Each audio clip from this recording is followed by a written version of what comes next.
kicking, never quitting. Focus sharp like a blade that's hitting.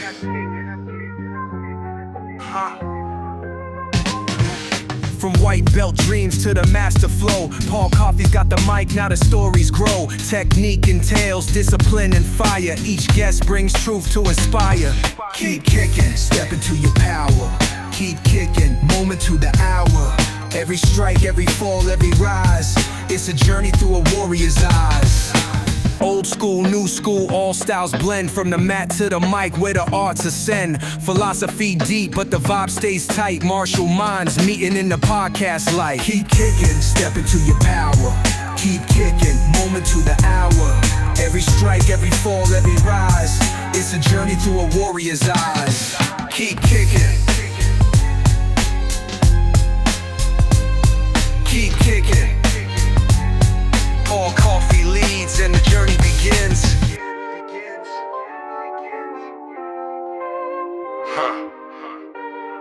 Paul Coffey leads and the journey begins.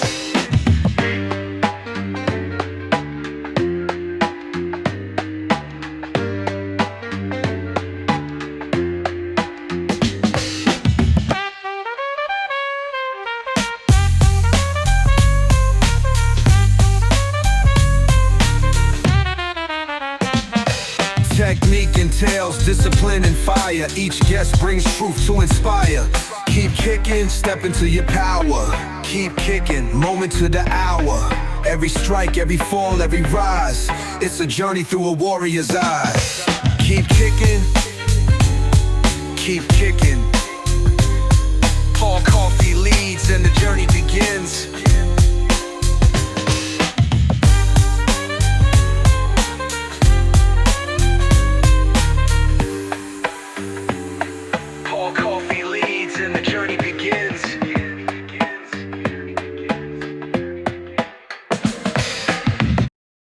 Hello, everyone, and welcome once again to Keep Kicking, the martial arts podcast where I have martial conversations with my martial arts friend. Today, I sit down with Jerre. Jerre, would you like to introduce yourself? I'm Jerre. I'm an instructor with Panlong Kung Fu. We are a extremely young martial art, an offshoot of a separate martial art where we kind of split ways and diverged from our former master for various reasons. But I am one of 4 instructors in the school, and it is the misfortune of this podcast that you got the least talented instructor, but I will endeavor to make up for that. Excellent. How did you start in martial arts? So, I'm one of those geriatrics who was born back in the late 20th century, as the kids like to say these days. Or little monsters. I was born in 87, so, I was part of that age group where I grew up on like Mighty Morphin Power Rangers as well. I'm older than you. Yeah, I'm the baby in my office at 39, which didn't figure that, but anyway. Growing up with Karate Kid, clone movies of that, like Sidekick with Chuck Norris, and of course all like the Bruce Lee movies and stuff. It just, at a young age, it really gets into kids. And I in particular, you may not be able to tell it from, looking at this, amazingly masculine physique before you, but from the age of about 6 through 16, I was short for my age group and underweight for my height group. So easy targets. And fighting became a fairly regular occurrence. And as such, fascination with martial arts continued from there, despite not being able to actually train martial arts until I reached college. But once I did, I found a community, which was the biggest thing about it. The found family that you found in martial arts was just amazing. You instantly have brothers and sisters and parental figures who just, if you find a group that's nurturing, it spirals immediately in the best way possible. And it's just been spiraling for 20 years now. That's awesome. Tell them, wait, I've been trying to do this very early on and I keep forgetting. So I have to physically stop myself. If by some chance there is somebody that is not a martial artist that sees this podcast, they've watched the first couple of minutes, they're with us still right now in this moment. What the hope is yeah, right. Hi. The hope is that maybe it's somebody that's been Googling about martial arts and this comes up in their feed because of that or whatever. What advice do you have to give to somebody who's not done martial arts, but who is thinking about starting? I think it really depends on why they want to do martial arts, but I encourage everybody to do martial arts in some capacity. It doesn't have to be this big thing, my favorite thing about playing D&D, which is obviously on the discussion point here, is not actually a game. It's, associating with friends and, having the enjoyment of sitting with company. And martial arts has become that for me as well. Like I love the physical aspect of it, but again, the whole found family thing is just such a huge thing. And in particular, during, I don't want to get into the discussion, but during times of like stress, socially, it's wonderful to have a support system that is at hand and ready. We have our own Discord channel with sub channels where we can discuss, support for one another. If we're doing either projects or just having stress about life or things in general, there's such an amazing support system, not just for martial arts, but for us as people and as, found family together. So that would be my biggest recommendation for people why you should take martial arts. You're missing out on such an amazing friend group and such an amazing new family that you could be having already. It is a wonderful answer. And I have that was one of the reasons starting this podcast was just to expand community, give back to the community where I found community when I needed it. So I'd greatly appreciate that answer. And I'm sorry for the quick stop, but like I'm trying to remember that's got to go in the front. So I have a capacity for rambling, so feel free to stop me and, reassert the conversation topic. rambling is great. Rambling is great. Okay, so we'll dive into the hard question now. Everybody's been telling me this is the hard question.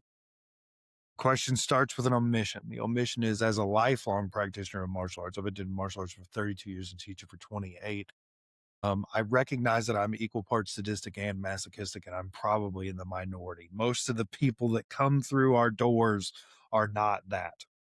So the question is, how do we teach non-violent people to speak the language of violence when it's absolutely necessary? I think a lot of that has to deal with dispelling preconceived notions about violence because violence itself is a tool. And I left a comment like this on one of your recent videos that, Mm-hmm. sometimes a hammer is the best thing for a project, sometimes a screwdriver, sometimes the plier, and those are all just tools. Tools are not Mm-hmm. inherently good or bad. They have no moral value, neither does violence. Violence does not have a moral setting. It depends on how you use it. And if someone approaches me or my wife or my friends out in public and is physically harassing them and I step in, I am using violence to resolve the situation. But people would Mm-hmm. be very quick to say, well, I was morally justified to do that, while the person who was attacking us was using the exact same tool, but they were doing it with malicious intent. It's not about the tool, it's about the practitioner. Learning to be violent does not make you a bad person or a good person. It makes you prepared, and that's it. Mm-hmm. That's a great answer. So now I want to talk about your Kung Fu. I want to talk about this young system that you have. Tell us about it. Tell us about what makes it different. What makes it different? I don't know. It's there's That's nothing a new under hard the sun question, right? anymore, unfortunately. Right. Uh, Ironically enough, one of the things that makes us different is actually has nothing to do with martial arts. We have a wildly massive uh, per capita of queer folk in our art, so much more so than any other martial art. Like we unintentionally became a safe haven, which you know, kudos Oh, to us because great. people feel comfortable and safe coming to us. But like we're originating Chinese style. Technically, we're an American style now because we founded this PKF here in America, and we're all a bunch of white boy weebs who were like, "Yay, kung fu!" But it's a wuxing style, 5 animal or 5 elements, whichever translation you prefer. Tiger, mantis, snake, crane, monkey. We teach about the concepts of the three parts of the person: body, mind, and spirit. The goal being to unify the archetypes of those three embodiments. Body of a warrior, spiritual discipline of a priest, mind of a scholar. Uniting those in a person creates basically better people. The purpose of the art being conflict resolution, teaching people how to recognize what conflict is in a very broad sense. Everything from the obvious, hey, those people are punching each other, they're in conflict, versus, hey, those two are not talking to each other and look very upset. They're definitely in conflict. Conflict has a wide variety of concepts here. And teaching about how to engage in meaningful conflict resolution to see a problem completely alleviated rather than ignored or one side winning.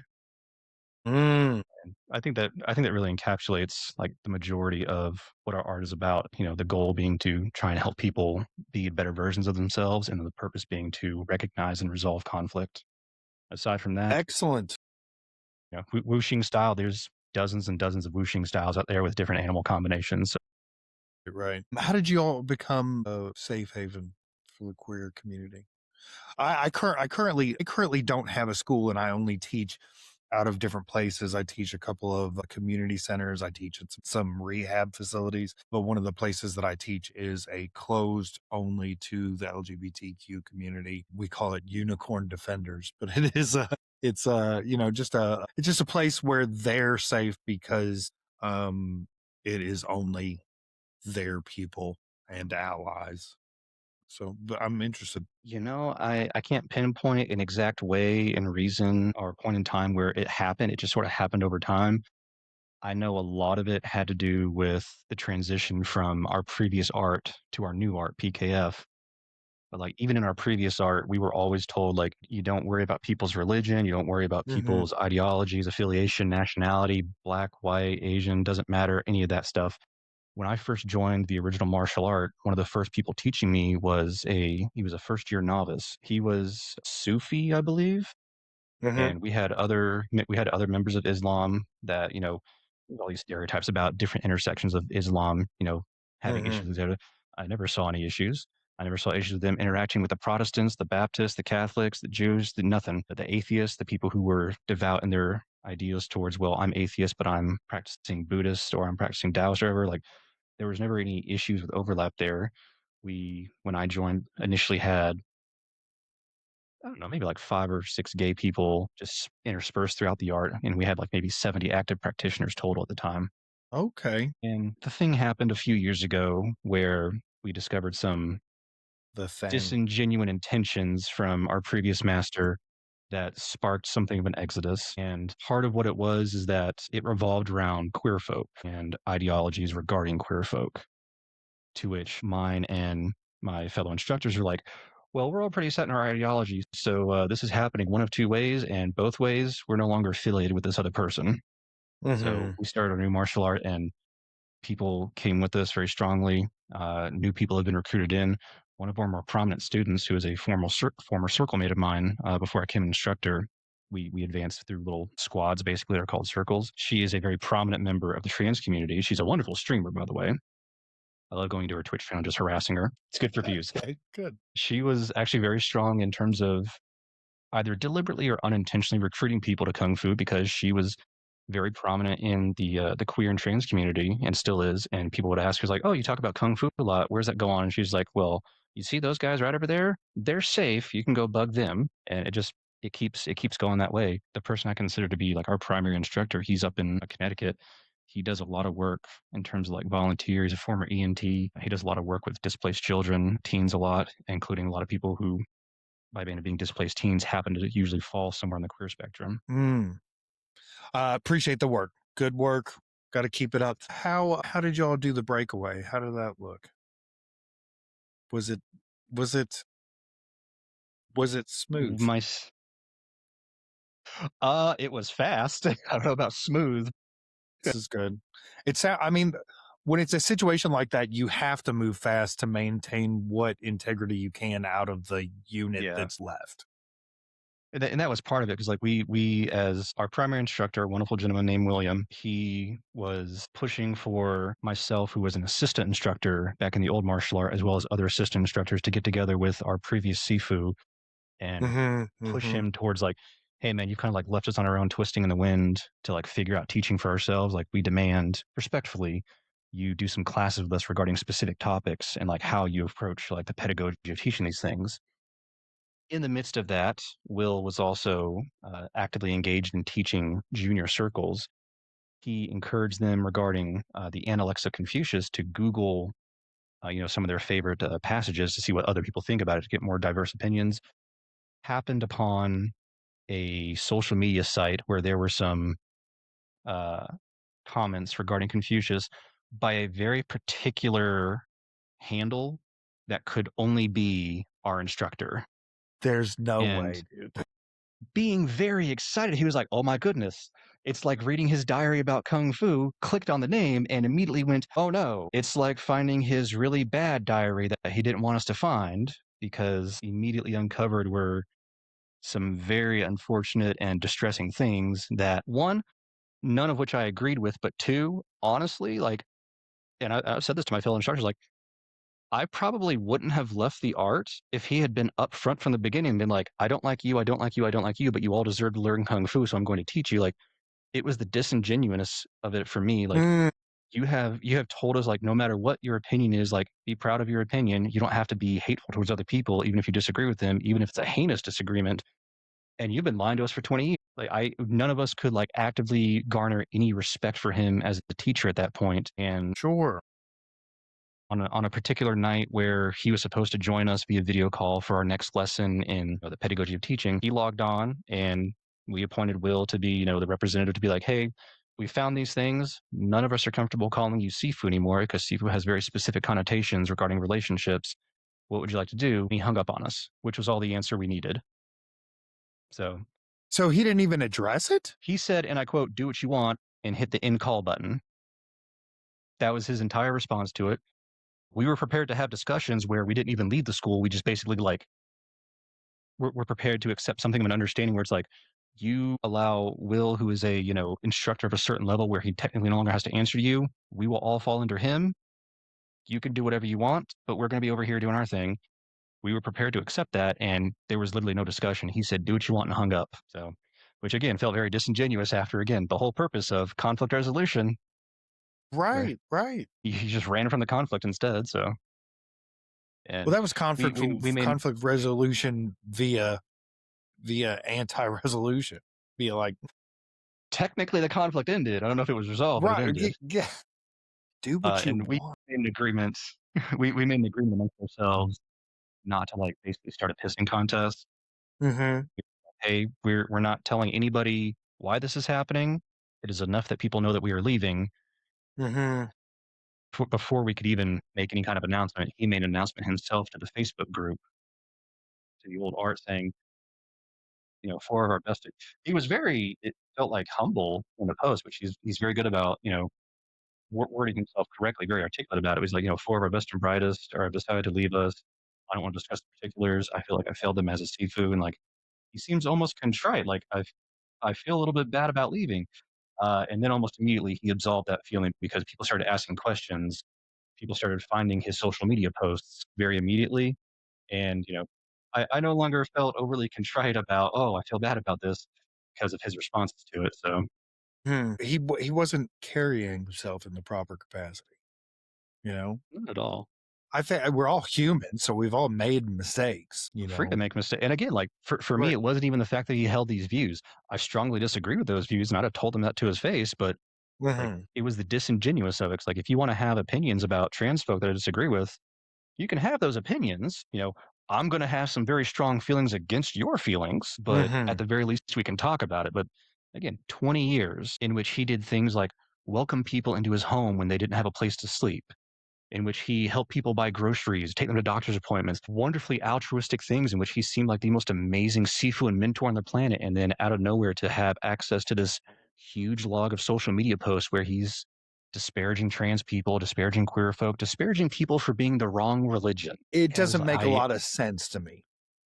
There was no reconciling it, basically, at that point. There was no reconciling who this person was versus who they seemed to be underneath. Well, it seems as though without him speaking to it, the only thing that makes sense is though the kind acts and our facade to boost the seafoodness of a person, like, and it's a weird thing where, and it's going to sound ridiculous, but like I sort of get his persona and his sense of obligation toward being nice to people that he feels are beneath him, because my grandparents are from Alabama and Georgia entirely in respective, one of whom, while he was still alive, would actively use the N-word regarding his neighbors.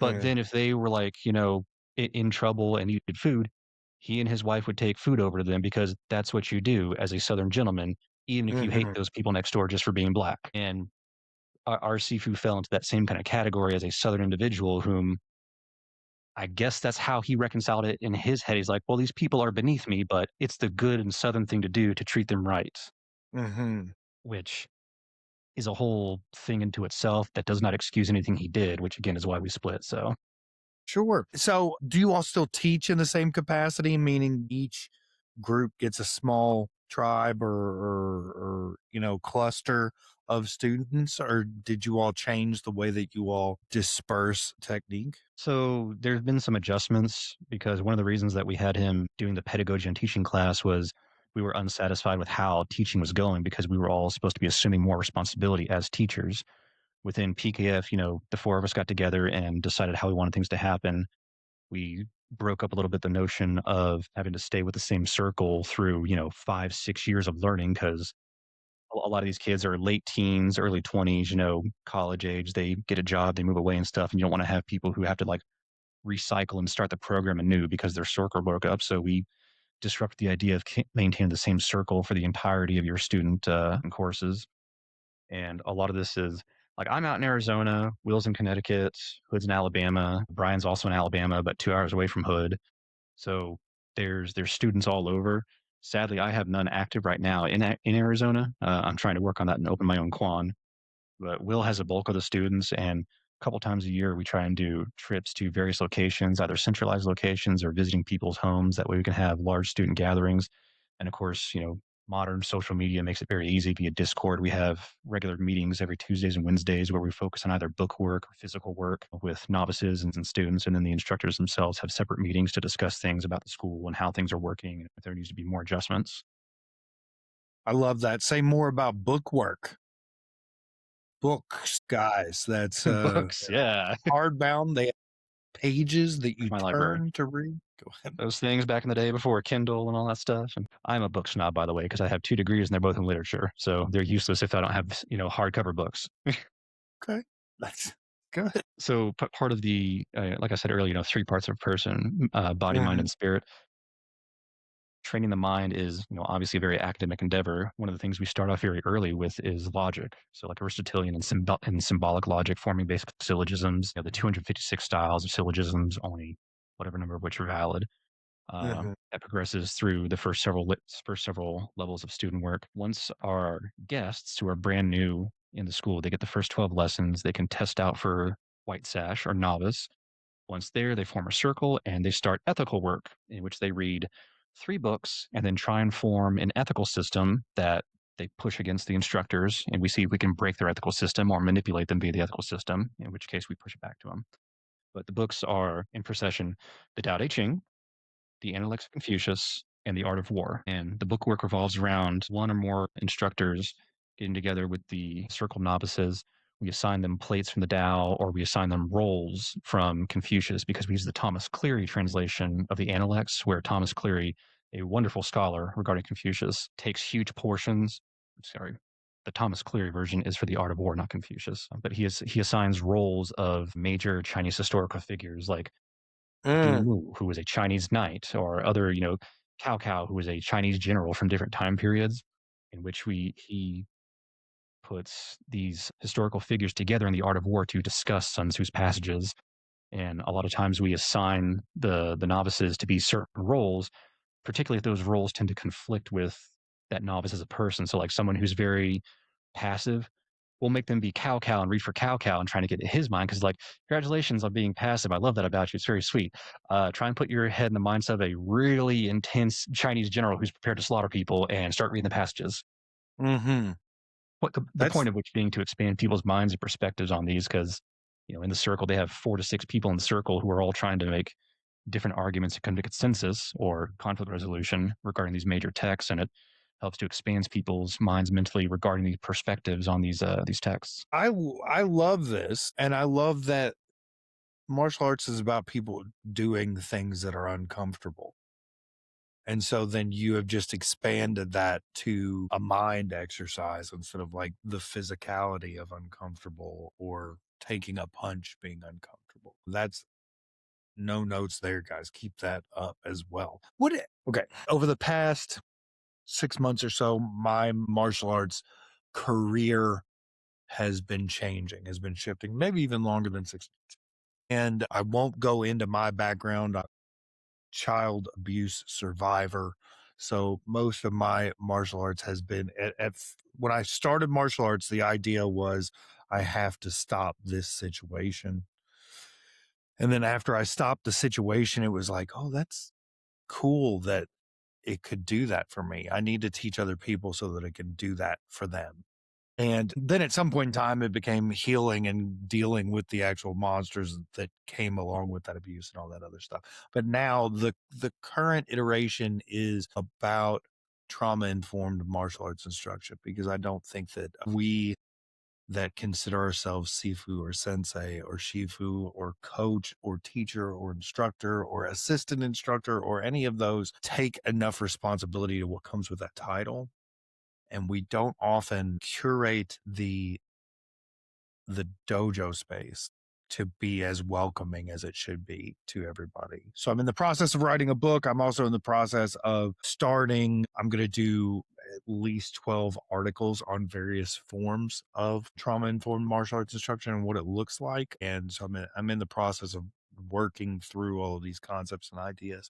And I'm interested in what you guys do to maintain the safe space for the underserved communities, we'll say. So for brand new people to the martial art who hold no rank yet, they're called guests. And one of the reasons we call them guests is to emphasize to members of the art, this person is a guest in our home and you should treat them as such.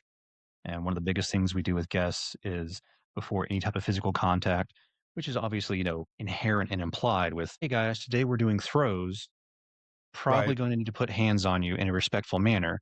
But something we enforce very strongly, we are very quick to correct people if they don't do this, is with a guest, everyone first says, do I have permission to touch you every time they touch someone? You don't just walk up to someone and grab them and go, okay, here's how we did the hip throw, whoosh. You say, hey, so you saw the instruction on the hip throw. We're going to work on that now. Do I have permission to touch you? Okay, so we're going to move it over like this, boom, boom, boom, boom. You do the throw, they get back up and they say, can I see that again? You go, okay, cool, yeah. Still cool if I touch you? Consent is such a huge thing. We have a lot of people in our art, again, by vein of being, a huge contingent of queer folk who have suffered a lot of abuse and stuff. So actually, the pool of people we have within our particular martial art has necessitatively reinforced the idea of consent very strongly amongst us. Hmm. Once you become a novice, we no longer need permission to touch you, but you also don't just randomly grab people. It's not a horseplay thing. We very strongly discourage horseplay because one of the things we're doing is teaching you how to injure other people. And if you're not doing it responsibly, you're actually going to injure them. While we don't enforce, do I have permission to touch you beyond the rank of guest? We do things like, hey, you guys are going to spar? Cool. 1 second. You have to have at least a senior level student or an instructor present in order to spar. And if you do it one too many times without a present, we're going to ask you politely to leave and not come back, and people take it very seriously because they get involved very quickly. So we always have an instructor or a senior student who's been around for a while, understands the safety protocols to oversee sparring. Sparring itself is always kept at very light power. Anybody is allowed to call hold or stop at any time. Does not matter if they're an active member in the sparring session, if they're one of the people who are standing around watching them called spotters, or if it's somebody who's way out on the other side of the lawn just shouts stop or hold. Everybody stops. That is the rule. You refuse to acknowledge a stop or a hold, that is a huge violation. You get basically one talking to about that. If it happens again, gone. Mm. Because that's something that happened in our previous martial art. There was an individual or two who was allowed to stick around despite having ignored a hold or stop call, and they excuse it as, oh, well, exuberance, I was in the groove. That's nice. You almost twisted his knee in the wrong direction. So we I, we don't we don't play with the not acknowledging a stop or a hold. we're martial artists, so groove or not, we're supposed to be able to stop on a dime and give you change. You know what I'm saying? Like Yeah. that's the idea of what we're doing. So that's not a very acceptable answer for me. Anyway, continue. What else you guys got going on? What else do you guys do to maintain? I'm loving everything that I'm hearing about the culture of the dojo. So we call it a kwan as opposed to a dojo. Not a Quad. huge difference, but just Yeah. for whatever reason, the vernacular within Kung Fu is kwan. But Will is very in tune with all of his students. Again, he tends to attract a lot of like displaced teens or early 20s kids who haven't had a strong place to go, or they're looking for a sense of community and family. As such, he himself has like multiple adopted children who fall on the queer spectrum, and he's learned in house so many amazing lessons that he passes on to me about patience and understanding and things that could be triggering for people that you would never even think of.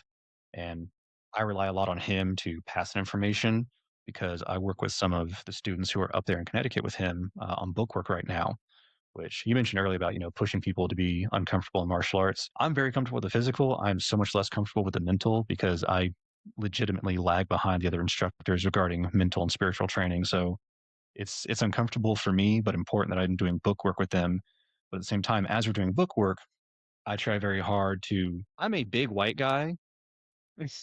And traditionally, if someone's been mean to you, it's probably a face like this. And especially, again, with the pool of queer folk that we have in our art, they probably, have reservations. A lot of people do. So I always have to be like very conscious. Kung Fu reinforces to me to be very conscious of how I act towards these younger novices who are physically younger than me in general. They're in their early 20s. And they're also, within martial arts younger than me as, extreme juniors to me as an instructor. So it reinforces to me to speak very softly with them, to be patient, understanding. I'm always very careful about like not trying to cut people off when they speak, letting them get thoughts out, and definitely encouraging people to speak, which is a huge thing because one, doing book work, everyone has this unintentional but like insistent idea like, well, I don't want to say the wrong thing. So I Mhm. enforce very strongly is like, hey guys, as a reminder, there's no right or wrong answer here. These are plates of the Tao. If you have the right answer, you've already beaten me. Please help me. So say whatever you want about the plates. You can't be wrong. And then again, in particular for, members of the queer community who've had like, bullying and, assault histories and stuff, like they feel less confident about speaking up. So something that's very strongly enforced in our school is, making sure people understand that they have a voice and that we value their voice. And book work is a great way to let that happen because book work is almost all about let's read this and then we're all going to discuss together and everyone's voice needs to be heard in this discussion. Why are you more uncomfortable with the book? So with You have 2 degrees. I have a bachelor's in literature and an MFA in writing. My circle mates, when I was coming up as a novice, Wayne had a degree in organic chemistry and was a certified blacksmith and then opened his own business where he made just, you know, buku because he's a genius. And then my cousin, who is the trans Twitch streamer, that's a new tongue twister. Prior to doing all that, she was double majoring in physics and electrical engineering while my roommate would bring home this giant whiteboard full of math that looked like something they found in Roswell. So, you know, I don't think I'm stupid objectively, but when you're sitting next to Einstein and Newton, who are just casually having a conversation about organic chemistry and physics, and I'm just sitting there going like, I know how to use a semicolon. Right. Nobody cares. Okay, you guys keep talking.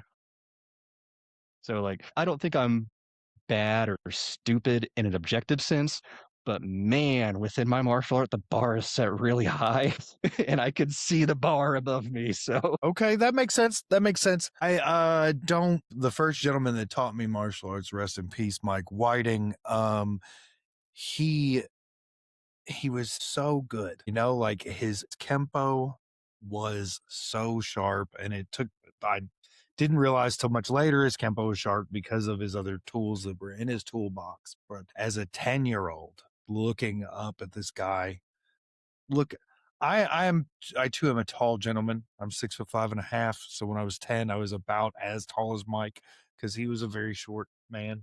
So probably close to looking him at the eye at 10.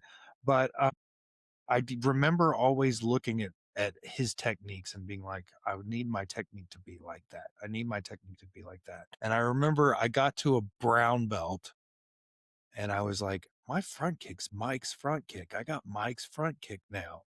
And I went to Mike and I was like, Mike, I got your front kick. And he's like, what? And I was like, look, watch. Shit, I do it. I'm like, looks just like yours. I got your front kick. And he just laughed and laughed and laughed at me and laughed and laughed and laughed at me. And I remember my second degree black belt test, I got so tired that you get so tired on those tests that it stops becoming about performance and it becomes about the flow of the actual technique. And it's like, oh, I've got my front kick now because I'm so fucking tired that it's not Mike's. And after that test, I was like, Mike, I got my own front kick now. He's like, finally, like we had a laugh about it. But that's that lesson for me at about 18, maybe 19, was that what we're doing is something that is not comparative while also at the same time being comparative. Because, somebody has to show you a kata. And so then you're mimicking their kata.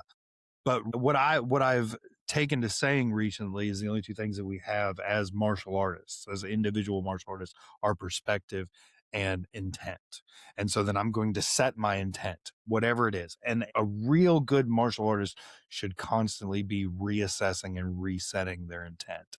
But then perspective is what we're communicating. So like the idea of the internet, I don't know if you know this, the internet's not a great place. The idea of the internet being like, you're wrong because that's not how I do it.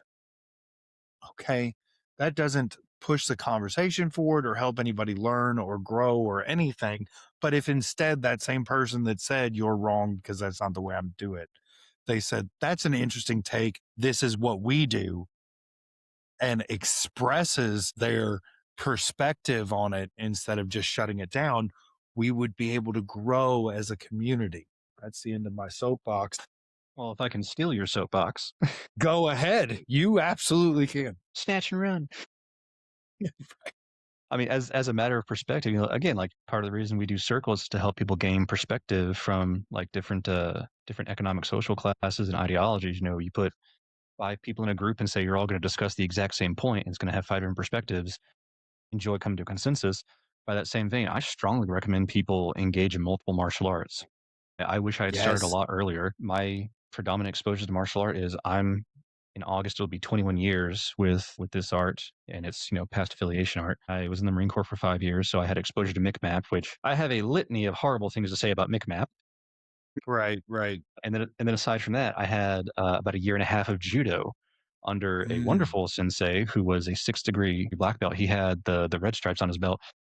And I went to my first lesson and was like, yeah, I've done some martial arts as well. He's like, well, you'll see how you do. And he made sure I could fall safely first because, safety first. He's like, well, seems like you know how to fall, so let's get started here. And to assess where I was, he started pushing me through some basic throws with yellow belts, up to the brown belts. And he had a 1st-degree black belt there. And up to the 1st-degree black belt, once we got to him, he could throw me ish with the basic throws, but like I had enough experience because we have our own throws that are a lot of them based off of judo throws, with just some tweaks. And he was having trouble throwing me. And at the time, I was about 60 pounds heavier than I am now. I was about 300 pounds at the time. And then this 82-year-old man who's a sensei goes, move, move, move, move, move, move. He comes out there and I was like, oh, goody, thank God. And I was like, I'm going to resist still. And he's like, please do. And this old guy who shook as he moved grabbed me by the lapels. And before I knew what was happening, my heels were up in the air. And he's walking off the mat going, okay, do it like that, guys. And I was like, oh, good. He knows what he's doing. I'm going to learn so much here. Ow, the pain, ow. And I spent a year there just like learning amazing things, like these footwork drills that I still incorporate into my personal style of martial arts that I taught everybody in Panlong Kung Fu. I brought the perspective of, hey, here's how you do these throws. Our version of the hip throw versus judo's traditional version of the hip throw, the shoulder throw, et cetera. Like having different perspectives, like we've modified some of our techniques based on, we think this works a little bit better, or we found a middle ground that seems to like incorporate, both aspects and principles. So in terms of martial arts, find something you enjoy, like find that found family like I was talking about. But in terms of like expanding yourself and your perspective as a individual martial artist, expose yourself to other martial arts. Don't be afraid of exposure to other things. Like there is no, one of your recent guests said this, there is no one correct martial art. And that is so incredibly correct. We're all pushing towards the same goal, but we're taking different paths in the woods. Walk on other paths. You're going to get amazing perspectives. Absolutely. And I had an instructor, I think this was my Zen teacher and not a martial arts instructor. But he said that the path that an individual should take is the one that they have made themselves and not one that you stumble across. So when we go hiking, we stay on the path where bunch of people have trotted, because that's 1, easy. It's 2, it's mapped out. So it's proven to take you somewhere. But each individual should step off the path to create their own path, because that's what being an individual is about. So, same thing. What do you think the average martial arts practitioner neglects in their own practice? The average practitioner neglects in their own practice? The answer should be reading, based on your old school. Most other schools aren't doing that. Could be reading, actually. Yeah, you never know. I would say a lot of people, the biggest issue I find with a lot of martial artists is that just, diverting too far away from the basics. You think about the Gracie family, their former patriarch, Hilo Gracie, who would get into these sparring sessions on the ground, and he would just tell people, I'm going to do a rollout armbar on your right arm. And nobody would stop him, because he would practice like 4 or 5 moves and that was it. Like he was so proficient at the basics, people could not stop him when he would give them advance warning. This is the move I'm going to do. If you think I'm doing a different move, it's a feint. Don't fall for it. And he'd get them every single time. And like just sticking to like learn so much from the basics. We still go through the early forms that we teach our guests in the first couple weeks of PKF. The instructors have an entire chain of Discord about like, hey, I was talking about first tiger form with a guest and someone asked a question and hey, after 21 years, here's a new question that we have to answer. Like diverting too far away from the basics, which are the foundation of the martial art, is a huge mistake and something that I think a lot of martial artists neglect. Getting too far away from the absolute basics because those foundational building blocks are where everything begins. Focus more on that bottom floor of the building than you do on the wonderful artistry at the very top. Because 9 times out of 10, if you get into a physical conflict, what you are going to need is something amongst the first few lessons that you get. Absolutely. And if you are unfortunate enough to be in a physical conflict, chances are what you're going to remember is the thing that you've done 10,000 times and not the thing that you learned last week, which is new and shiny, but made you feel good. So practice, practice, practice those things that are 10,000 times.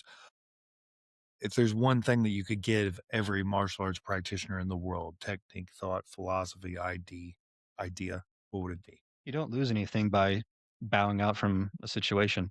I lose absolutely nothing of value if somebody tries to start a fight with me, pokes me in the chest, and I throw my hands up and go, dude, I am so certain you are bigger than me in the pants. I swear to God, like you are amazing. Like it cost me nothing to back away, hands in the air, and have people call me a pansy or a sissy for refusing to fight. It saves me the risk of either being injured or having to hurt another human being. There is nothing you lose by stepping away from someone and saying, "You're the big hoss. You totally that's your seat? My bad, dude. I'm gonna go over here so you can have your seat because that is definitely your seat." No, I don't want nothing of that. No, nope, no, no. I'm leaving already. Turn around. Goodbye. I lose nothing, and neither do you or anybody else by just capitulating to someone with a few simple words of, "You're right, I'm wrong. Bye." A mentor of mine says that it is a condition of being alive, the ability to be stubborn, the ability to be upset, the ability to have your ego bruised. It all means you're still alive. Better than the alternative. Like I mentioned earlier, throughout my childhood into high school, I was a very easy target for bullying. So one of the lessons that I still have to try and remind myself of is you actually don't lose anything by capitulating and just, retreating from the situation. It doesn't matter, no one's going to, start a wave of, oh, he sucks at the cafeteria table this time or whatever. And like my instinctual reaction because I was bullied so much is, oh, a fight's starting.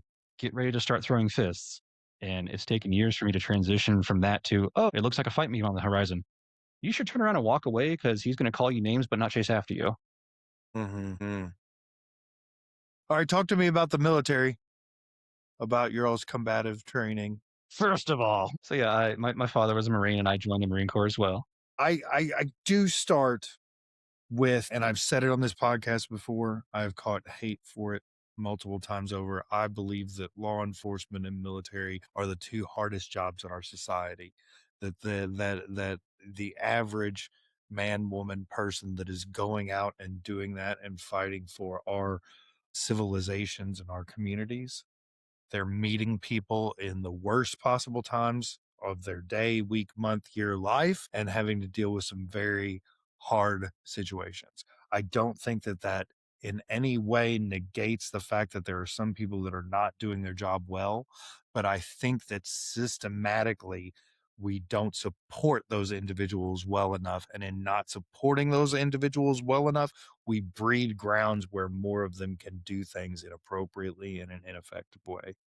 Now, tell us about what you learned in the military. But mostly I learned never volunteer for something because man, they hate a volunteer.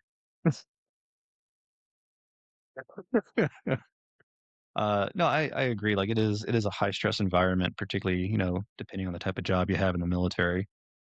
Mine in the Marine Corps was a support function, so I was never front lines. I was never infantry. I was never infantry adjacent with like artillery or armored vehicles or anything like that. I was completely separated from that line of work within the Marine Corps in a support function. So I can't speak towards the stress and concepts within those particular fields. I had some friends that were in those fields, but I can't speak for them at this point in time.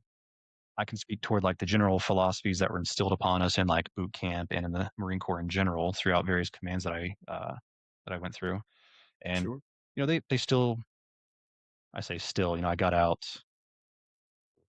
8 years ago now. Time's Okay. going. So I got out in 2018. When I went through boot camp, it was a very intense situation. We all of my instructors in boot camp were all combat veterans from Iraq. Every last one of them had been involved in active fire situations. They've been involved in Iraqi freedom. 2 or 3 of them were in. I forget the name of the operation. It was in Fallujah, where they were literally like going door to door to clear quadrants in the city, one building at a time. Like 2 of them were actively people who were kicking in doors and being shot at by insurgents and watching friends die and stuff. So like right from the get, yeah, right from the get, all of my instructors being combat veterans from Iraq, like it was a very intense situation. They took it very seriously, the responsibility of instilling us, a sense of, try, the whole point of boot camp is to try and mimic as much physical and mental stress as you can from war, which Hmm. is obviously impossible to do, but man, they tried really hard. And I mean, God bless them Exceeded for a it. little bit, maybe, I'm sure. Well, I mean, they do what they can to try and stress us out to the point that we either break or get better. And I think they did a wonderful job of it. And then throughout the Marine Corps as a whole, you lose some of the intensity because boot camp, they're constantly watching you and stuff. So unless you go into an active role in the Marine Corps where you're deploying to front lines, you lose some of that intensity. But in general, like the concept of warrior ethos is still a regular thing that's discussed at any given point in time. Your NCO or staff NCO will pull you aside and be like, hey, we need to have a discussion about like, the concept of warrior ethos. I know you're doing a support job right now and you're working on PowerPoint, but don't forget that you are first and foremost a Marine, et cetera. Like they constantly remind you that at any given time, you could be pulled out of your, support role and told that Mm. you need auxiliary basically to refill infantry lines, which never happened when I was there, but then, of course, they take it out a lot in terms of like PT, doing really intense PT sessions.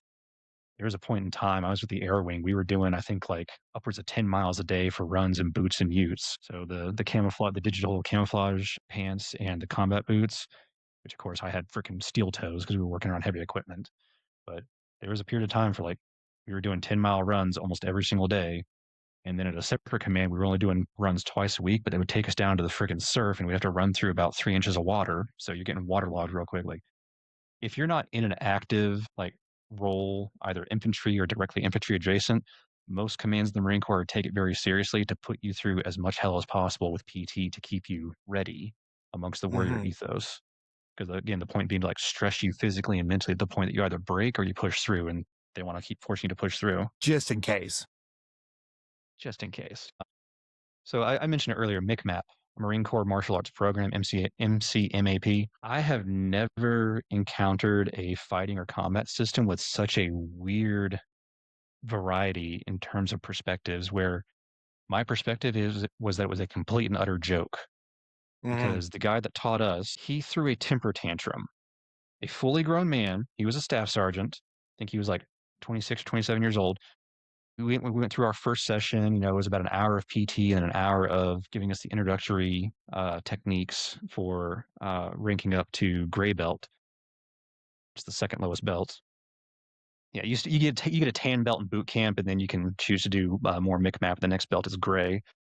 And at the end of the first session, we were in a pit, which just looks like a giant sandbox filled with soft wood chips instead of actual sand. He's like, okay, who wants to grapple? Turns out there was no grappling at that point in the program. He was just like really into BJJ and had just started BJJ himself like 6 months ago at that point out in town. He threw a temper tantrum because I volunteered to roll with him. And at that point, I had 10 years experience in martial arts, which was enough to not let him submit me despite being tired. And after 10 minutes, he started not tapping, but like slapping my chest saying, all right, that's it. We're out of time. He threw a temper tantrum over not being able to submit. I didn't even beat him. He just couldn't, get me into a position to submit me because I had enough training not to let him do it. And he threw a full on temper tantrum. And that was my first real exposure to MCMAP was this guy who just should not have been clearly entrusted with teaching other people, martial prowess of any kind versus he didn't serve officially as an instructor to us, but my original senior drill instructor, he had a black belt in MCMAP, and he told me, and all the rest of us to our face, he was like, "Well, it depends on who you get. I got my black belt under a guy who thinks MCMAP is crap, but he's also certified in Muay Thai. So he trained us in Muay Thai, and I will absolutely, start throwing people down if necessary. Then I have other people, they went to like the actual Mace headquarters where they got trained as instructors or instructors for MCMAP. And he was like, well, if you want to learn real MCMAP, you have to go to Mace because like 24/7, all they do there, their entire job is just you do martial arts within the MCMAP program and you discuss how to make it better. And I was like, that sounds legit. Too bad that's not like disseminating properly to the masses because it is such a crapshoot of who you're going to get as an instructor in MCMAP. Someone who knows what they're doing and cares about martial arts and like really educating you, or someone who's doing it as a extracurricular activity to make their promotion jacket look better. Do they invite non-service martial artists to this place where they work on MCMAP? Absolutely. Absolutely. I actually have a 6 degrees of separation Kevin Bacon thing going on with one of the instructors that helped create MCMAP. A master Vincula from Ishinru Karate was one of the people that was tapped by the Marine Corps to help create the MCMAP system. I know a separate gentleman who is an instructor in Ishinru. His instructor was a direct student of Master Avicula. There you go. They invited a lot of like legitimate martial arts experts to help them create this fighting system because MCMAP itself is not a martial art; it is a fighting system. It's this Right. collection of Similar to like techniques. Sistema or something, maybe. Yeah, it's really just a collection of techniques that are specifically grounded in here's how you quickly do damage to someone and move on to the next person, which is inherently necessary because they're teaching it to service members who expect to use it, theoretically in a situation where they have to hurt, injure, or kill someone and move on to the next assignment. So like I don't judge it for not being a complete art. I judge it for the fact that again, huge crapshoot with anyone below Mace headquarters. It's just a roulette wheel of what are you going to get. But like the people at Mace, they train it properly. They care a lot about the martial aspect of it, and it works wonderfully well for them. Just again, how it disseminates is the issue. It's wild that that's the issue because that's one thing the military seems good at is dissemination. Like seems like they'd Pass be it on down the top line. of it. So I try to keep these in about an hour. What didn't I ask? What do you want to say that you didn't get a chance to say? Any number of things, I guess. Uh, I don't know. I think the pushing back to what we were talking about, like perspective, is like I love what you talked about, the idea of perspective as a martial artist and as a person, and I think that's such a huge thing that people should really focus on is trying to generate additional perspective, particularly like introspectively, like looking at yourself and gaining additional perspective about yourself. We have it's not really an exercise. 2 degrees in literature. I can't think of a word right now for it. Such a failure. It's a visual metaphor. There's probably a fancy word for it that I should know, but again, you got the runt of the litter amongst the instructors. A visual metaphor we use is the circle of knowledge. And if you picture a circle, the interior is what you currently know. That's some of your knowledge. The exterior, all the empty space out here is all existing knowledge.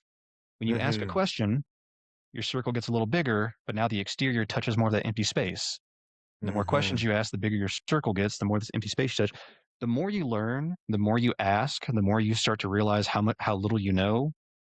The smarter you get, the more you realize you don't know anything because like the more answers you get, the more questions you generate. And it can feel sometimes like a fruitless endeavor, which is something that I know a lot of martial artists get in the habit of. Like they're chasing a technique or a principle or a concept, and like it feels simultaneously somehow the closer you get, the further away you get.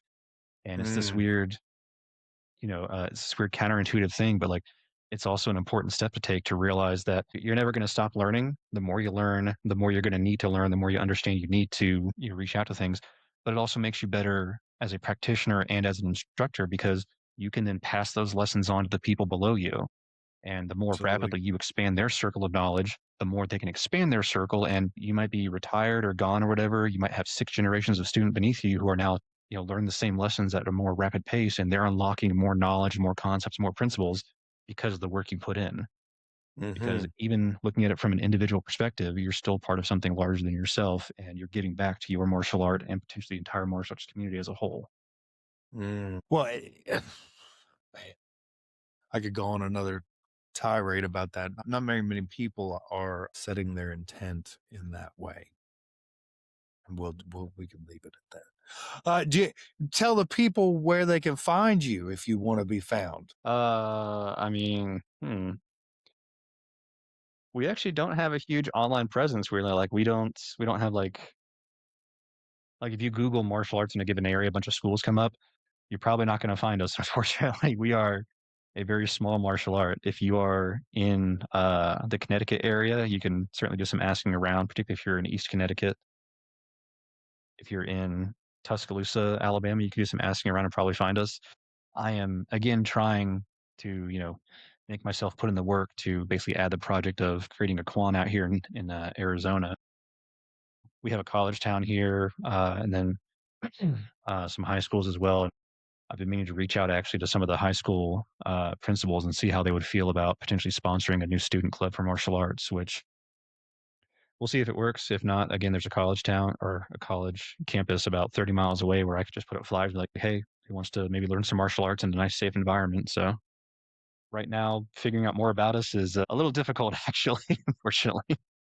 That's totally fine. That is totally fun and totally understandable. I thank all my guests for the time, because time's a precious commodity. It's fleeting. We don't have enough of it. And so I do value that. I want to thank you for giving me the time.